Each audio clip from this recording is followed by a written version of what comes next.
Mielőtt elkezdjük, lenne egy kis kérésem. Szeretném elérni az 1000 feliratkozót. Ez nagyon fontos számomra. Kérlek, kattints a feliratkozás, subscribe gombra. Ez csak egy apró kattintás, de számomra hatalmas motiváció a további videók készítéséhez. Nagyon köszönöm mindenkinek. Hálásnak kellene lenned, Zoe. A fiam választott téged. Egy szegény falusi lány, akinek semmije sincs.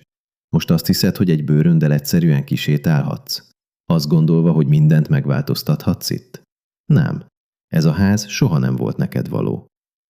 Nem akartam megbántani, csak bizonyítani akartam, hogy több lehetek, mint egy szegény lány. De ha ezt gondolod rólam, talán el kell mennem. Talán meg kell találnom a saját utamat. Menj, akkor pakold össze a dolgaidat és menj. Ennek a háznak nincs többé helye olyan embernek, mint te. Van itt egy igazi feleségünk. Valaki, aki tudja az értékét. Nincs helye olyan embernek, mint te. Zoe felvette a kis táskáját és elsétált attól a birtoktól, ahol 6 évig szolgált.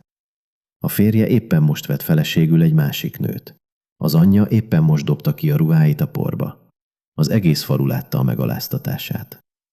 Nem kiabált, nem könyörgött, még csak nem is sírt, csak sétált.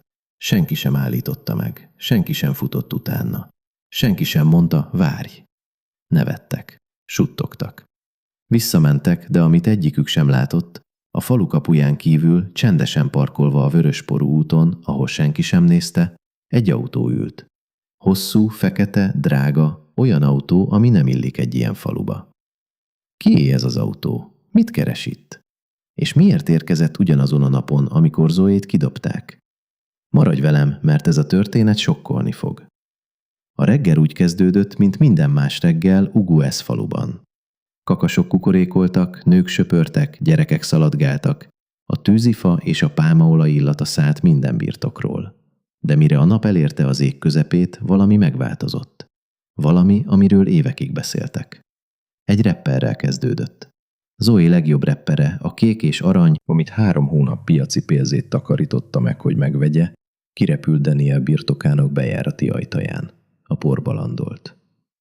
Aztán jött a blues, a cipő, a kis fából készült holmia, egyenként kidobva, mint a szemét lenne. Mintha a nő, akié volt, szemét lenne. Mama Daniel az ajtóban állt, kezét a csípőjén, hangja elég hangos volt ahhoz, hogy az egész utca hallja. Pakold össze a dolgaidat és menj, mondta. Ennek a birtoknak most igazi felesége van. Nincs helye egy haszontalan nőnek, hallották a szomszédok. Kijöttek. A nők a kerítésük mellett álltak, a férfiak megálltak az útjukon a farmra. A gyerekek abba hagyták a játékot, és széles, zavart szemekkel nézték. Zoe a birtok közepén állt, nem kiabált vissza, nem sírt. Lassan lehajolt, felvette a wrapperét a porból, óvatosan összehajtotta, és a táskájába tette. A kezei stabilak voltak, az arca nyugodt volt. De ha közelebbről nézted volna, ha elég közel álltál volna, láttad volna, hogy az állkapcsa egyszer megfeszült, csak egy másodpercre. Az egyetlen jel, hogy ember, hogy van, amit érez, amit egy nőnek soha nem kellene éreznie. Daniel az ablaknál állt, nézte a 6 éve feleségét, ahogy a porból pakolja a holmiát. Nem mondott semmit, nem tett semmit. Egyszerűen nézte, ahogy egy férfi néz valamit, ami már nem érinti. Mellette Rita állt, 25 éves, okos, rapper, friss haj, büszke mosoly. 2 hónapja költözött ebbe a birtokba Daniel második feleségeként. Most mellette állt, mintha mindig is oda tartozott volna. Mintha Zoe soha nem is létezett volna. Már régen el kellett volna mennie, suttogta Rita. Daniel nem mondott semmit, de nem is értett egyet. Lulu áttört a gyülekező tömegen, a reppere félig megkötve, az arca pánikban. Zoe, ne csináld ezt, harcolj vissza, mondj valamit, nem mehetsz el csendben. Zoe ránézett, lágyan elmosolyodott. Az a fajta mosoly, ami jobban összezavarta Lulut, mint bármilyen szó. Engedj el, Lulu, mondta csendesen. De hova mész? Nincs senkid itt. Mindenem megvan, amire szükségem van. Felvette a kis táskáját, egyenesen tartotta a hátát. A birtok kapuja felé sétált, fejét magasan tartva, a suttogó nők, a bámuló gyerekek, a férfi mellett, aki egyszer megígérte, hogy szeretni fogja. Daniel nem szólította a nevén, soha. A kapunál Zoe megállt. Belenyúlt a zsebébe, és elővette a telefonját. Tárcsázott egy számot, amit nagyon régen nem tárcsázott. És csak 3 szót mondott, mielőtt letette. Apa, kész vagyok. Aztán kisétált, és senki sem értette, mit jelentenek ezek a szavak. Még nem. Amit Daniel nem tudott, az az, hogy Zoe egy telefonhívást tett, mielőtt elment. Csak egyet. Egy olyan számra, amit 6 évig elrejtett. A számra, ami mindent megváltoztat. 6 évvel ezelőtt Zoe semmivel sem érkezett Uguay faluba, csak egy kis táskával és szeretettel teli szívvel. 22 éves volt. Gyönyörű, művelt, halkszavú volt. Olyan nő, aki megállásra és kétszeri megnézésre késztette az embereket. Nem a ruhái miatt, amelyek egyszerűek voltak, hanem a szemében lévő valamitől. Egy csendes intelligenciától, egy mély nyugalomtól, mintha tudott volna valamit, amit te nem. Senki sem kérdezett. Daniel felesége volt, ez elég volt. Daniel akkor más volt. Kezdetben kedves volt. Nevezte őt nemnek, anyámnak, szívemnek, ahogy a férfiak nevezik azokat a nőket, akiket igazán szeretnek. A piacon fogta a kezét. Megvédte, amikor az anyja panaszkodott. Azt mondta neki, amíg én itt vagyok, senki sem fog megérinteni. Zoe hitt neki. Mindent hátrahagyott, hogy vele legyen. Az igazi élete, az igazi világa, mindent hátrahagyott, mert csak egy dolgot akar tudni, csak egy dolgot. Szeretné őt önmagáért? Nem az apja neve miatt, nem az apja pénze miatt, nem az ajtók miatt, amelyeket a családja nyithat. Csak őt, egyszerű Zoét, piaci asszonyt, farmer feleséget. 2 évig úgy tűnt, hogy igen a válasz. Aztán mama Daniel beköltözött. Kicsiben kezdődött. Zoe, miért vizes ez a leves? Zoe, egy jó feleség férje előtt ébred. Zoe, a társaidnak már 3 gyermeke van. Mi a baj veled? Daniel nem mondott semmit. El volt foglalva. Fáradt volt. Minden nap az anyja hangja volt az egyik fülében. És lassan, mint a víz, ami koptatja a követ, működött. A 3. évre Daniel abbahagyta a nemnek szólítást. A 4. évre abbahagyta az éterét enni, ha az anyja előbb panaszkodott rá. Az 5. évre felemelte a hangját rá vendégek előtt, és nem érzett szégyent. Zoe minden reggel 4 órakor ébredt. Vizet hordott, mielőtt a nap felkelt. Söpörte a birtokot, főzött reggelit, ebédet és vacsorát, gazdálkodott. A piacra járt, és heti 3 nap zöldséget árult.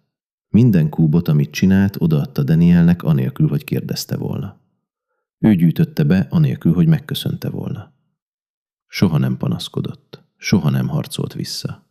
Soha nem hívta fel az apját, hogy beszámoljon arról, ami történik, mert még mindig várt, még mindig reménykedett, még mindig hitt abban, hogy a férfi, akit az elején szeretett, még mindig valahol a hideg, üres, idegen belsejében van. Nem volt. Lulu észrevett dolgokat. Zoe, túl jól beszélsz egy falusi piacos asszonyhoz, mondta egyik délután, miközben nézte, ahogy barátnője gondosan, elegáns ujjal számolja a paradicsomokat. Zoe lágyan nevetett. Ha jó beszéd, most bűn. Hová jártál iskolába? Messzire. És a családod? Sosem beszélsz róluk. Zoe egy pillanatra csendben volt. Aztán azokkal a nyugodt, tudó szemekkel nézett Lulura, és elmondott valamit, amit Lulu soha nem felejtett el. Hamarosan megtudod.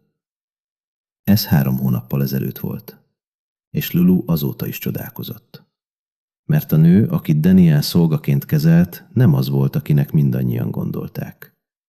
És az élet, amit hátrahagyott, az élet, amit olyan gondosan elrejtett, hamarosan megtalálja őt. Rita nem sétált be Daniel birtokára. Megérkezett új repper, friss parfüm, fejét magasan tartva, mintha egy királynő elfoglalná a trónját. Mintha a birtok már régóta várta volna. Mintha Zoe, aki azt a padlót súrolta, azon a tűzön főzött, és csendben vérzett abban a házban 6 évig, csak melegen tartotta volna neki. És mama Daniel tártkarokkal fogadta. Nem, mondta, gyermekem, végre itt vagy. Soha nem nevezte így Zoét. 2 héten belül a birtok megváltozott. Rita elvett először. Rita választotta a legjobb részeket. Rita az ablak melletti székben ült, a székben, amit Zoe a saját piaci pénzén vett, és úgy keresztezte a lábait, mintha mindent birtokolna, amit látott. Egy reggel Zoe a legjobb kék és arany repperében jött ki, amit 3 hónapig takarított meg, hogy megvegye. Rita ránézett, nem mondott semmit, elmosolyodott. Másnap Rita viselte. Zoe nem mondott semmit. Egyszerűen talált egy másik reppert, csenden megkötötte és elment a piacra. Mert ez Zoe volt. Úgy élt el a fájdalmat, ahogy más nők a vizet. Könnyen, zaj nélkül, anélkül ott bárki látta volna, milyen mélyre megy. Mama Daniel abba hagyta a színlelést. Mielőtt Rita megérkezett, legalábbis vékony udvariasságot tartott vendégek előtt. Most már nem törődött vele. Rita főzte ezt a levest, jelentette be vacsoránál. Megkóstolod a különbséget? Ez az, amit egy igazi feleség főz. A vendégek kényelmetlenül bólintottak. Zoe csendben ült, és megette, ami maradt. Daniel nem mondott semmit. A csendje volt a leghangosabb kegyetlenség. A falusi nők beszéltek. Legtöbbjük Danielnek adott igazat. Szegény ember, mondták rázva a fejüket. 6 év és nincs gyermek, mit tegyen egy ember?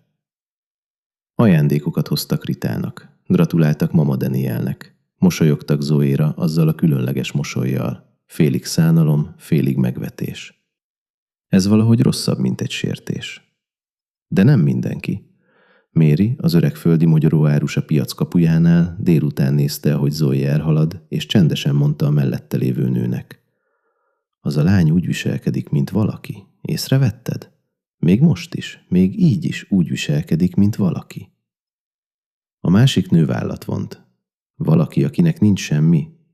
Mary semmit sem mondott vissza, de nézte Zoét, amíg el nem tűnt a sarkon. Lulu gyűlösen jött Zoéhoz. Harcolj vissza, mondta. Kiabálj, sírj, csinálj valamit, ember vagy, nem fal. Zoe a wrapperét hajtotta össze az ablaknál. Nem hagyta abba a hajtogatást. Lulu, mondta nyugodtan. Egy nő, aki tudja, mi következik, nem pazarolja az energiáját arra, ami itt van.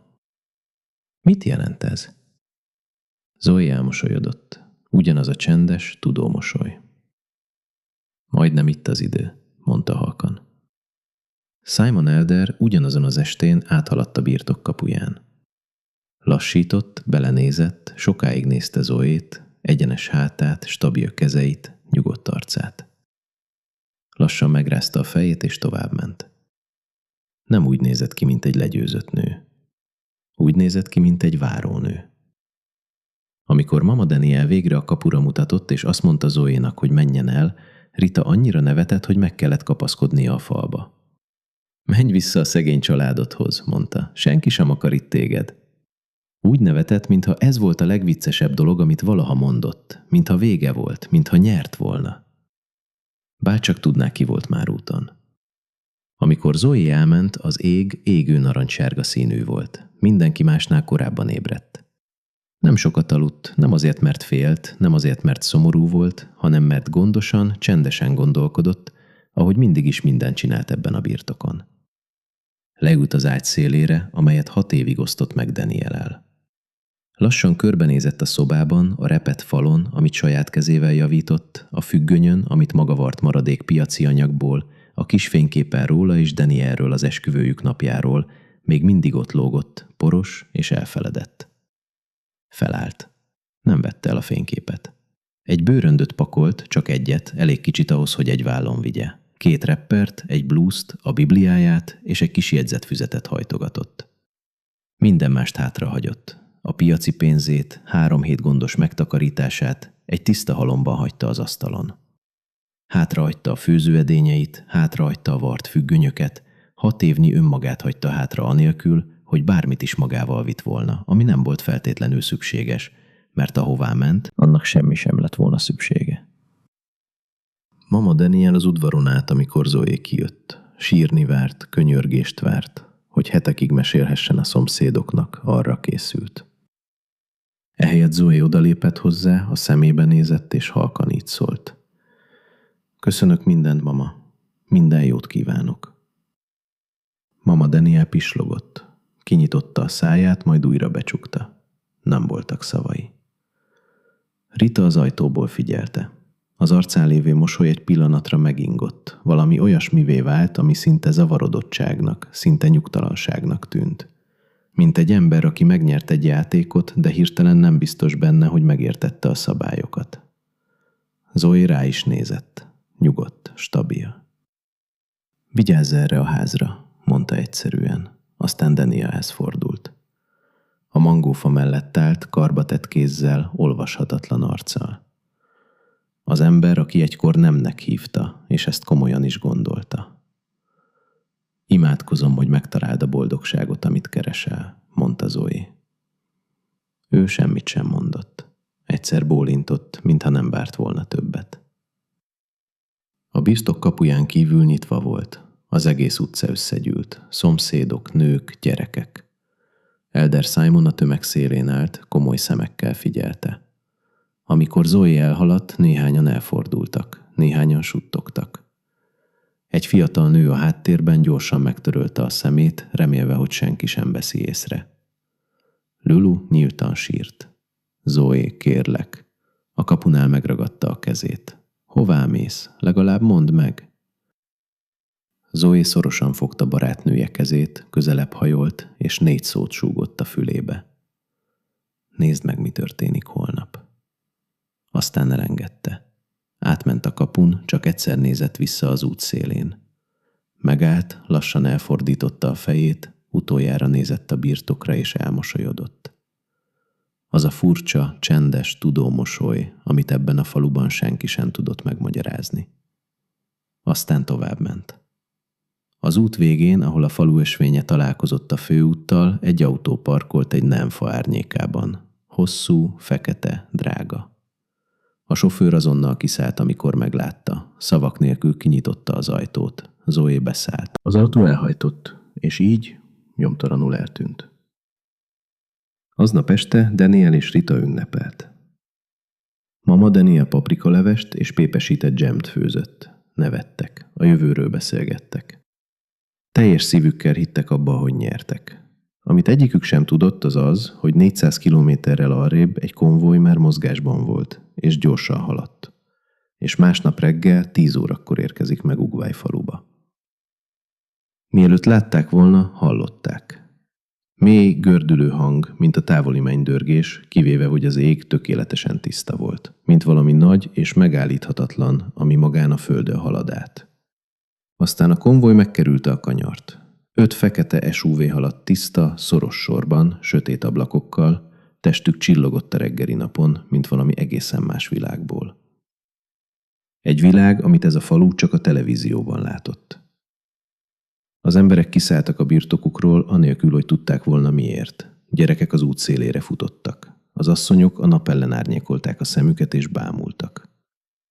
A járművek nem lassítottak a piacon, nem álltak meg a templomnál, az iskolánál vagy a közösségi házban. Egyenesen Daniel birtokához érkeztek, és sokáig megálltak. Senki sem mozdult. Aztán kinyílt az első autó ajtaja, a férfi, aki kiszállt, 60 éves volt, de úgy viselkedett, mintha a föld tartozna neki valamivel. Az akbádéja mély bordó volt, aranyszállal hímzett. A cipője bőr volt. A nyakán egy nehéz főnöki medál fogta fel a napot. 2 öltönyös férfi azonnal kiszállt mögötte, anélkül, hogy utasították volna őket, elfoglalták a helyüket. A falu teljesen elhallgatott.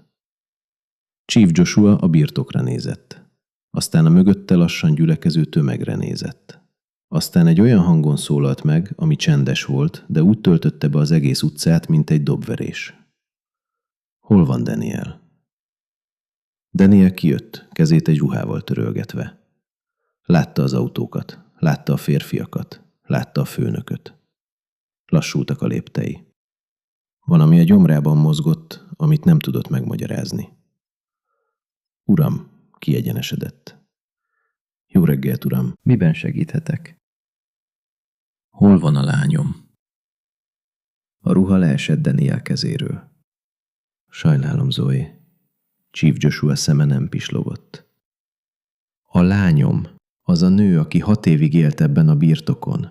Hol van? Aztán a csend volt, a leghangosabb csend, amit Ugvaj falu valaha hallott. Mama Daniel megjelent az ajtóban. A főnökre nézett, az autóira nézett, a medáljára nézett. Aztán lassan a lábai megálltak. A szomszédja elkapta, mielőtt földet ért volna. Rita egyáltalán nem jött ki. Elder Simon kilépett a tömegből. Főnök, mondta óvatosan. Zoe asszony tegnap reggel elment. Chief Joshua lassan bólintott. Belenyúlt az akbádéjába, és elővette a telefonját. Tárcsázott, hangszóróra tette. 2-szer csörgött. Papa! Zoe hangja tisztán, melegen és nyugodtan jött át. Ott vagy? Itt vagyok. N.V.E. A hangja teljesen megváltozott. Lágy, gyengéd. Egy apa hangja lett. Azt akarják tudni, hol vagy. Egy kis szünet, aztán mondd meg nekik, hogy otthon vagyok, papa. Végre otthon vagyok. Befejezte a hívást. Danielre nézett. 6 évvel ezelőtt adtam a feleségedet, Chief Joshua mondta. Nem azért, mert muszáj volt, hanem mert ő kért. Azt mondta, talált egy férfit, akit szeret. Azt akarta tudni, hogy az a férfi viszonozza-e a szerelmét. Nem a nevem miatt, nem a pénzem miatt, csak miatta. Hagyta, hogy ez leülepedjen. Figyeltem, vártam, megkaptam a jelentéseit, mindegyiket. A mama Danielre nézett, akit 2 nő tartott függőlegesen. Minden sértést, minden megaláztatást, minden reggelt, amikor 400-kor kelt, hogy olyan embereket szolgáljon, akik semminek tartották. Daniel szája nyitva volt, nem jöttek szavak. Apaként mentem volna hozzád, folytatta Chief Joshua. Befogadtalak volna a családomba, az üzleteimbe, a nevembe. Gyermekeidnek olyan jövőt adtam volna, amit 3 generációja a családodnak sem tudott volna egyedül felépíteni. Mindezeket készen álltam megtenni a lányom boldogságáért. Nyugodtan begombolta az akbádéját. De a lányom nem boldog. Nagyon régóta nem boldog. Visszafordult az autója felé. Tehát hazaviszem. Kérem, uram, várjon. Daniel hangja megrepett. Előrelépett. Az egyik öltönyös férfi az útjába állt, anélkül, hogy hozzáért volna. Csak odalépett. Ez elég volt. Chief Joshua nem fordult vissza. Beszállt az autójába, az ajtók becsukódtak. A konvoj lassan megfordult és visszaindult az úton. Egyenletesen, sietség nélkül, ahogy az erő mozog, amikor nincs mit bizonyítania. A falu addig nézte, amíg az utolsó jármű el nem tűnt. Aztán mindenki Danielre fordult. Az a tekintet, amit nem lehet visszavonni. 6 év, Méri, mondta a földi mogyoró árus senkinek sem. Volt egy főnök lánya a házában, 6 évig. Senki sem nevetett, senki sem suttogott, csak nézték. Ezt a férfit, aki eldobott valamit, ami felbecsülhetetlen volt. Mert soha nem gondolta, hogy megkérdezze, ki is ő valójában. Rita még azon az éjszaka elment. Nem búcsúzott, nem magyarázkodott, csak egy táska és egy csendesen becsukódó kapu a sötétben. Mama Daniel 3 napig nem hagyta el a szobáját. Daniel megpróbálta felhívni Zoét, blokkolva. Üzenetet küldött Elder Simonon keresztül. Nem volt válasz. Elutazott a városba, megtalálta Chief Joshua irodaházát. Egy üvegacéltorony, amitől az egész falu egy lábjegyzetnek tűnt, és egy órát állt előtte, mielőtt visszafordult. Néhány ajtó, ha egyszer bezárult, soha többé nem nyílik ki. Zoe soha nem tért vissza Uguba. Apja házába tért vissza, tágas szobákba és tiszta fénybe, és olyan emberekhez, akik ránéztek és látták a teljes értékét. Újra nevetett, jól aludt. Lassan gyógyult, ahogy a mélysebek gyógyulnak, nem egyszerre, hanem valóban, és idővel talált valakit. Egy férfit, aki pontosan tudta, ki az apja, aki pontosan tudta, honnan jött, és aki mégis őt választotta. Nem mindezek ellenére, hanem egyszerűen azért, mert Zoe volt. Ez neki elég volt, mindig is elég volt. Csak a rossz férfinak kellett megmutatnia, milyen lenne a jó. És így az Ugusz falu megtanulta, amit Daniel és az anyja is túl későn tanult meg. Soha ne nézz le senkit. Az az ember, akit ma szemétnek kezelsz, Lehet, hogy az lesz, akinek hatalma van megváltoztatni az életedet holnap. Kezelj mindenkit kedvességgel. Kezelj mindenkit tisztelettel, mert soha nem tudod igazán, ki ül veled szemben. Zoe csendje nem gyengeség volt, méltóság volt. Türelme nem ostobaság volt, teszt volt. És Daniel megbukott a teszten, ami mindent megváltoztatott volna, nem csak neki, hanem minden generációnak, ami utána jött volna. Néhány veszteséget nem lehet helyrehozni, néhány esély csak egyszer adódik. És a legszomorúbb emberek ezen a világon nem azok, akik szenvedtek. Ők azok, akiknek minden a kezük ügyében volt, és soha nem tudták, amíg már el nem veszett. Köszönöm, hogy a videó végéig velem tartottatok. Nagyon hálás vagyok minden percért, amit itt töltöttetek velem. Most éppen az első mérföldkő felé haladunk, az 1000 feliratkozó felé. Ha a történeteim akár egy kicsit is megérintettek, kérlek támogassatok egy feliratkozás gombnyomással. Minden egyes feliratkozás hatalmas motiváció számomra, hogy tovább írjak, és még több értékes történetet hozzak nektek.